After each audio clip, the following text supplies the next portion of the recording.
के बाद अगली खबर की ओर आपको लिए चलते हैं। कल तक बंधकों की रिहाई रोकने की धमकी दे रहे हमास का रुख अब नरम हो गया है। हमास ने अब कहा है कि वो तय समय सीमा तक बंधकों की रिहाई कर देगा। इसे अमेरिकी राष्ट्रपति डोनाल्ड ट्रंप की धमकी का प्रभाव कहें या कुछ और, लेकिन हमास के इस कदम से गाजा संघर्ष विराम पर उठ रहे संकट के बादल काफी हद तक खत्म हो गए हैं।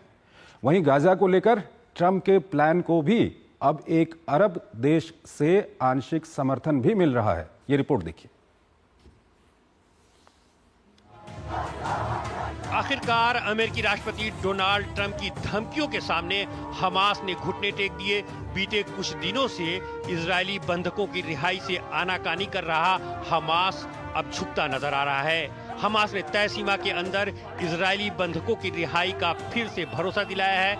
पिछले सप्ताह हमास ने इजराइल पर समझौते के उल्लंघन का आरोप लगाते हुए बंधकों की रिहाई से इनकार कर दिया था, जिसके बाद पश्चिम एशिया से लेकर अमेरिका तक खलबली मच गई थी। तब डोनाल्ड ट्रंप ने कहा था कि अगर शनिवार तक सभी बंधकों को रिहा नहीं किया गया तो समझौते को रद्द कर हमास के लिए नरक के सभी दरवाजे खोल दिए जाएंगे।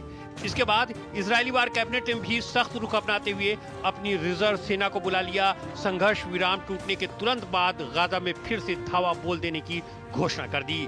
हालांकि इजराइल और अमेरिका के कड़े रुख के बाद अब हमास ने समझौते पर आगे बढ़ने की हामी भर ली है। उम्मीद की जा रही है कि शनिवार को 3 जिंदा बंधकों को रिहा कर देगा। हालांकि नेतन्याहू कह चुके हैं कि संघर्ष विराम को कायम रखने के लिए 9 बंधकों को जरूर रिहा करना होगा। संघर्ष विराम के टूट के कगार पर पहुंच जाने के बाद मिस्र और कतर ने इसे बहाल रखने के लिए कोशिशें तेज कर दी हैं। हमास के प्रतिनिधिमंडल से विस्तार से बात की। हमास ने इजराइल पर विस्थापितों की वापसी और सहायता पहुंचाने में बाधा डालने का आरोप लगाया था। हमास का कहना है कि 2 लाख टेंटों में से सिर्फ 73,000 टेंट गाजा तक पहुंचे हैं, जबकि मोबाइल हाउस का अब भी इंतजार है। वहीं इजरायली एजेंसी का कहना है कि 4 लाख टेंट पहुंचाने की अनुमति दे दी गई है और जहां तक मोबाइल हाउस का सवाल है तो इसकी आपूर्ति करने वाले देशों ने अभी तक भेजा ही नहीं है। इसी हफ्ते पहले चरण का 42 दिन पूरा होने वाला है, लेकिन ट्रंप के बार बार गाजा खाली करने की योजना से अरब देशों में बेचैनी पाई जाती है। मिस्र और जॉर्डन ने इस प्रस्ताव को खारिज कर दिया है। दोनों देशों का कहना है कि गाजा का पुनर्निर्माण जरूर होना चाहिए, लेकिन फिलिस्तीनियों के विस्थापन के बगैर। हालांकि सऊदी अरब ने गाजा को रिवेरा के रूप में तब्दील किए जाने का समर्थन किया है। साथ ही ये भी कहा है कि रिवेरा का निर्माण फिलिस्तीनियों की बेदखली के बगैर होना चाहिए। अब सऊदी अरब के आंशिक समर्थन पर सवाल उठाए जा रहे हैं कि कहीं पर्दे के पीछे कोई खिचड़ी तो नहीं पक रही है। दरअसल ट्रंप जब रिवेरा की बात करते हैं तो साथ ही गाजा पर कब्जे की भी बात करते हैं। इजराइल को लेकर सऊदी अरब के नरम रुख पर पहले भी सवाल उठते रहे हैं। अब इस बयान ने शंका को और गहरा दिया है। अतुल अनेजा हमारे साथ जुड़े हुए हैं, विदेशी मामलों के जानकार हैं, उनसे हम बातचीत करेंगे इस खबर पर। अतुल जी, सबसे पहला सवाल यही है कि हमास 2 दिन पहले हमने देखा काफी कड़ा रुख दिखा रहा था, लेकिन अब हमास नरम पड़ गया। चलिए, अच्छा है कि ये संघर्ष विराम के लिए जो खतरा पैदा हो रहा था वो खतरा टल गया है। क्या लगता है आपको, हमास के ऊपर क्या ट्रंप का जो दबाव था वो काम कर गया? मुझे लगता है कर गया चंद्रशेखर जी, क्योंकि ट्रंप के अलावा जो दबाव आया होगा वो ये जो 2 देश हैं, मिस्र और कतर, इनका बहुत इन्फ्लुएंस है और लीवरेज है एक तरह से हमास के ऊपर।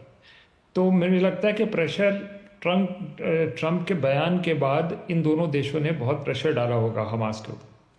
अब हमास के पास अगर ये 3 दिशाओं से प्रेशर आ रहा है तो उसको रेजिस्ट करना बहुत मुश्किल है, क्योंकि उसके जो और साथी थे हमास के, जैसे हिजबुल्लाह लेबनान के, वो कमज़ोर हो गए हैं। ईरान अभी कहीं पिक्चर में नहीं है, जो अभी की जो हमास में बात हो रही है। और हुतीज़ ने भी अपना काम इस वक्त तो रेड सी में कुछ इस तरह से नहीं कर रहे कि वहाँ पे जो ये ट्रांसपोर्टेशन हो या मैरीटाइम ये जो ट्रेड हो वो उसको रोकने के लिए। तो एक तरह से अलग थलग पड़ रहा है हमास, और ये प्रेशर इसके लिए बहुत ज़्यादा इस वक्त पड़ा है। लेकिन उसका ट्रिगर पॉइंट मैं प्रेसिडेंट ट्रंप के बयान को ही कहूँगा कि उसकी वजह से हो रहा है। ठीक है। इसके अलावा जो बयान आ रहे हैं, जो प्रेसिडेंट ट्रम्प का प्लान था गाजा को लेकर के, वो रिवेरा वहां पर बनाना चाहते थे, लेकिन अब हम देख रहे हैं जिस तरह के बयान आ रहे हैं, अगर हम जॉर्डन को देखें, मिस्र को देखें, तो वो कहते हैं हाँ यहाँ पर पुनर्निर्माण होना चाहिए। हालांकि वो कहते हैं कि फ़लस्तीनियों को वहाँ से नहीं हटाना चाहिए। सऊदी अरब के एक राजनयिक की ओर से भी बयान आया है, वो कहते हैं कि यहाँ पर रिवेरा बनाया जा सकता है लेकिन फ़लस्तीनियों को वहाँ से नहीं हटाना चाहिए। डोनाल्ड ट्रंप का जब ये बयान आया था शुरुआत में, उस वक्त लोग ये सोचते थे कि ये कितना प्रैक्टिकल होगा या नहीं होगा, लेकिन अब धीरे धीरे जो डेवलपमेंट हो रहे हैं, क्या कुछ लगता है आपको, ये प्लान क्या आगे बढ़ रहा है? मुझे नहीं लगता बियॉन्ड ए पॉइंट ये बढ़ रहा है चंद्रशेखर जी, क्योंकि अगर आप देखें सबसे जो पॉइंट ऑफ डिफरेंस है वो है पैलेस्टीनियंस की मौजूदगी। अब जो डोनाल्ड ट्रंप और नेतन्याहू की तरफ था वो था कि इनको पैलेस्टीनियंस को यहाँ से हटना पड़ेगा, और ये कहा जा रहा है कि पड़ोसी देश हो या अरब देश हो, वो जो पॉपुलेशन हटाई जाएगी उसको अपने अपने देशों में अकोमोडेट करें। ये तो था रवैया इसका। लेकिन जो जॉर्डन की तरफ से आ रहा है, खास सऊदी अरब से भी अभी आया है, वो कह रहे हैं कि आप उसको रिकंस्ट्रक्ट करिए, उसमें कोई दो राय नहीं।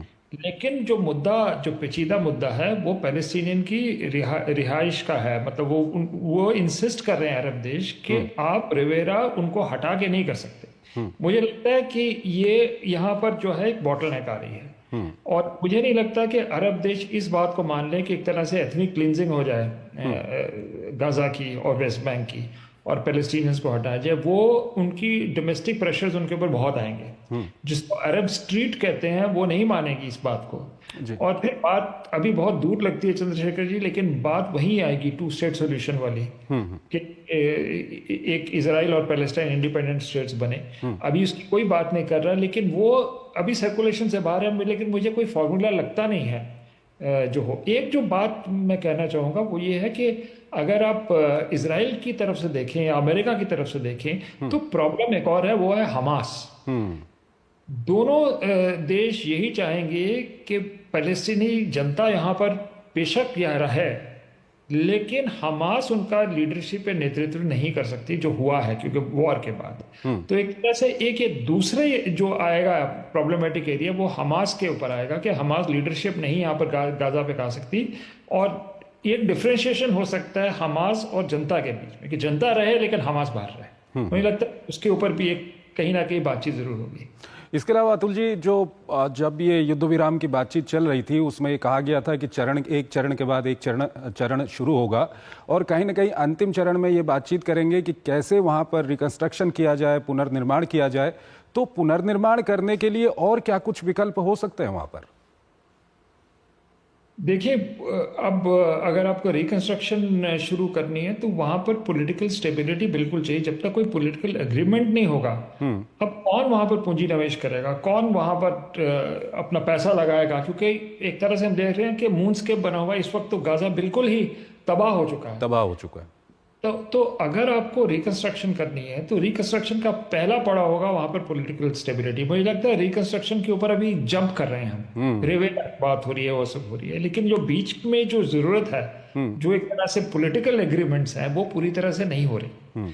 तो मुझे लगता है इसमें समय लगेगा। अभी बहुत कुछ जो होना है इसके बीच में, जब तक कि फाइनल हम कोई सोल्यूशन इस पे के नजदीक पहुंचे। ठीक है अतुल जी, बहुत बहुत आपका शुक्रिया। आप हमारे इस कार्यक्रम में जुड़े और आपका विश्लेषण आपने हमारे दर्शकों के साथ साझा किया, कई सारी महत्वपूर्ण जानकारियां भी साझा की। बहुत बहुत आपका शुक्रिया। और यहाँ पर हम एक छोटा सा ब्रेक लेते हैं। ब्रेक के उस पार हम आपको आज की कुछ और अन्य महत्वपूर्ण अंतर्राष्ट्रीय खबरें बताएंगे।